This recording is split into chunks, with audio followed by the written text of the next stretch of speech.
John Brumby says the federal result augurs well for state Labor at November's election. And today he was dispensing some pre-election good news. As Josie Taylor reports, Melbourne's water restrictions will be eased from next week. So how are we going, guys? The Premier says it's been about 4 years since he washed a car. From next week, using a bucket and trigger hose, all Melburnians will be able to. They can water their gardens at any time as well. We think this will add probably about 14 billion litres or so to the total water use in Melbourne. The government claims its big water projects, not just recent heavy rain, have allowed them to relax restrictions. I think that's a great news story for all Victorian households.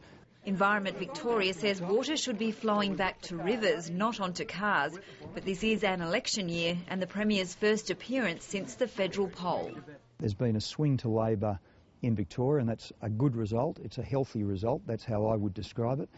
Ted Baillieu maintains that even though Labor increased its two-party preferred vote, the federal poll is good news for the coalition. The Labor Party in Victoria needed the Greens to get over the line in a number of seats.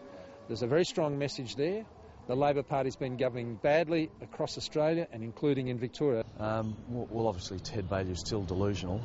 The Labor vote held up pretty well in Victoria.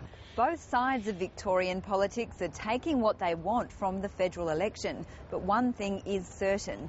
2 Labor ministers will be fighting for their political lives against the threat of the Greens in inner Melbourne.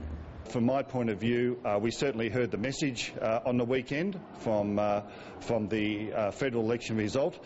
The last Labor Premier says Victorian voters must be reasonably happy with state Labor compared with the northern states. Obviously, otherwise there would have been a much more significant regional difference. Expect many more good news announcements coming your way. Josie Taylor, ABC News, Melbourne.